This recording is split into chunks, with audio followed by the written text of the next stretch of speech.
John, we're most of the way through the winter now. As we look outside, we can see the sun. It sort of turns our attention to the real season beginning, just a few weeks away now. But we'll start with sort of congratulations for yourself. You've got promotion to assistant head coach. Can you sort of start by discussing where that can take you and what that can do for your coaching journey?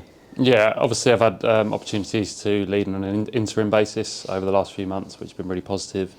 And hopefully this opportunity gives me more leadership opportunities, still overseeing fielding and taking a little bit more role and ownership around management of different sort of projects and different bits like that. So it'll be really positive moving forward. We'll touch on a few of the things that you've mentioned there. The first being in charge on an interim basis that you had for a couple of months from sort of last year leading into January. How was that? How did you enjoy it and how did you go on? Yeah, brilliant. It was good to take the group forwards through the winter, give them a bit more ownership, a bit more autonomy, and give them a real opportunity to own their own strengths and take those forward. So hopefully in the season we can see those coming out and continue to evolve, but very much looked forward to and implemented a good strategy to increase player development through that time. And that group themselves obviously very successful last year, winning the Charlotte Edwards Cup and finishing pretty well in the 50 over stuff. How much have you seen them continue to develop and progress this winter? Yeah, so one of the things that we sat down in November and discussed was the fact that yes, we've won some silverware, but that ultimately means we've got targets on our backs, and we hopefully become the hunted, and we want to just continue to make sure that we are one step ahead, and I firmly believe that we are in a really strong position to continue that success from last year and move forward with it. And part of that success is the recruitment over the winter, which has been plentiful, really, at both ends of the spectrum, actually. So let's touch on the players that you've had the chance to see during the winter. Clearly, some have been away playing in various tournaments, playing for England or whatever, but players like George Elwes obviously coming to the side, and at the other end of the spectrum, Prisha Thanawala having signed a first contract, and Amy Wheeler and Charlie as well. How those girls got on? Yeah, so as you said, it's two ends of the spectrum, which is very exciting. From both aspects, in that George Rail was someone I worked with at Lightning KSL for 2 years. He's hugely talented, he's hugely experienced, and she already has shown how much of a massive asset she is to the cricket and the wider group and the culture of the group.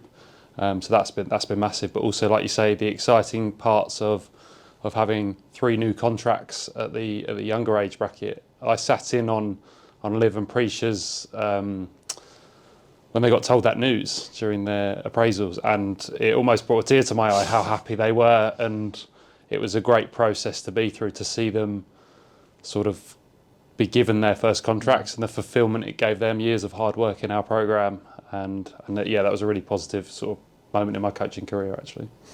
You touched on the fielding element aside that you've led or part of the game that you've led for a number of years now. What in the winter can you do to not just, it feels like during the season you're maintaining parts of the game, but during the winter I guess you're trying to move that forward. What practically do you do out on the field to try and get that outcome? So I think one of the biggest focuses we've had is the boundary sizes are now matching the men's competitively at a professional level.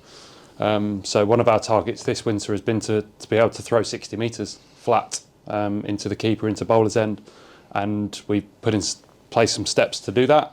They continue to grow, and like you say, we are maintaining through the season, but hopefully we continue to inch along and get better with that process. So that's one of the elements that we focused on, and the girls have really brought into that process. And how much do players benefit from, I guess, that more specific focus on trying to get an outcome rather than throw further, throw better? But you know, we've got this really measurable distance that we want to throw. For example, and it can translate to bowling and batting in different aspects there. But yeah, that real focus as to what they're trying to achieve.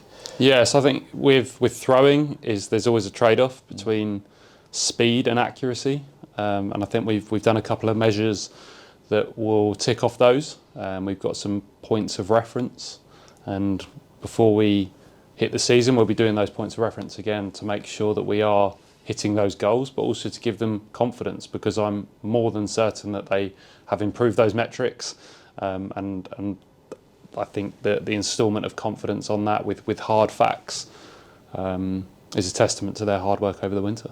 And you look forward now to, I guess, pre-season tour first, and then the season starting in earnest. How do you, as a coaching group, start to ramp up the intensity so the players are in a position where they're not sort of meandering through the pre-season as can happen, but they're actually ready to go out there on the field? Yeah, like you say, it's been a long winter, and the sun is shining behind us now, thankfully, and we're not too far from being away. So I think that naturally stimulates the group to train that fraction more focused. But I think the key bit is making sure that they're in control of what they're doing and not getting too distracted with the competition phase that's coming up. We've put in place some good steps, like I mentioned earlier, in November, and they're just continuing that now, yes, albeit ramped up a little bit more outcome focused. But everything we've done has probably led to this point here to give them that ownership and autonomy to take that forward into the season.